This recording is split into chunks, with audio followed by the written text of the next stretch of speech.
Hi, my name is Kristen Rivera, and today I'm going to talk to you about insulin delivery options, traditional injections versus insulin pumping.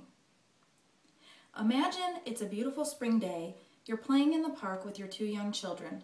All of a sudden, your youngest son falls to the ground, vomiting and convulsing. He's rushed to the emergency room, where you're told eventually that he has diabetes.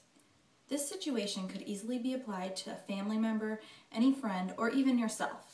In fact, according to the CDC, or Center for Disease Control and Prevention, the 2011 statistics said that 25.8 million U.S. citizens have diabetes mellitus.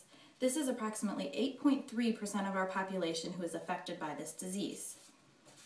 So once you're diagnosed with diabetes, what are your options as far as insulin delivery? Well, the main two options are either traditional insulin injections, where you drop the insulin into a syringe and actually give yourself a shot of insulin, or insulin pumping. There are many different pumps to choose from, but basically what it is you have a pump that's attached to you 24 hours a day, and this delivers insulin underneath your skin via a cannula, kind of similar to an IV, except for it's not in your vein, it's just underneath the skin. As far as I'm concerned, insulin pumping is a far superior option to insulin injections. There's many reasons why. Some advantages of insulin pumping are that you don't have to give yourself injections. With insulin injections, usually you have to give yourself at least 4 shots a day. With the pump, it stays under your skin, which means you're not going to have to give yourself shots all the time. It's basically one needle stick every 3 days. The insulin pumps also have more accurate dosaging. With an insulin injection, you can only get the smallest dose at half a unit, whereas with insulin pumps, you can get it as small as 0.025 units. It's easier and more convenient to use a pump. Because it's attached to you, you don't have to worry about lugging around insulin and drawing it up in order to give yourself an injection every time you want to eat or your blood sugar's high. It's always there and at your disposal. Also, with an insulin pump, it's been shown that there's less fluctuations in your blood sugar, which means less highs and less dangerous lows for you. The other advantage of an insulin pump is that you're able to exercise and eat more freely. If you're on the injections, generally you have to stay on a strict schedule as far as how many carbs you're going to eat and when you're going to eat. With an insulin pump, it's more flexible. You're more allowed to sleep in and skip meals because the insulin adjusts to what your body's doing. There are also some disadvantages of insulin pumping. According to Gary Shiner, a CDE or certified diabetes educator, some of the disadvantages are cost. First of all, the insulin pumps cost way more than what injections do. However, many insurance companies do cover all or at least part of the cost of your pumping supplies. There's also a big adjustment phase when switching over from shots to pumping.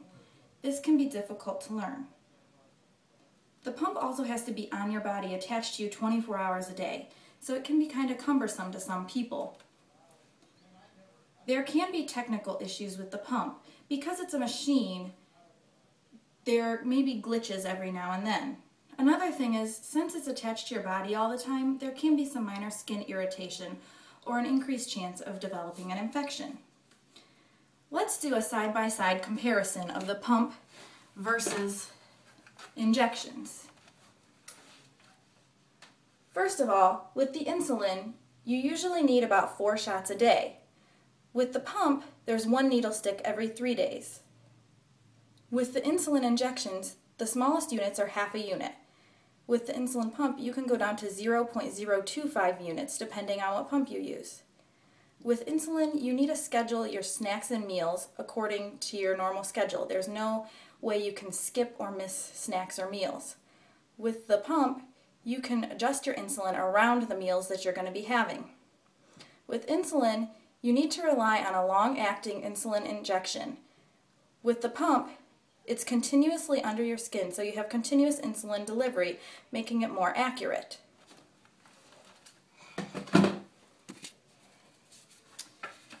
When you compare these side to side, I think you'll agree that insulin pumping is the way to go.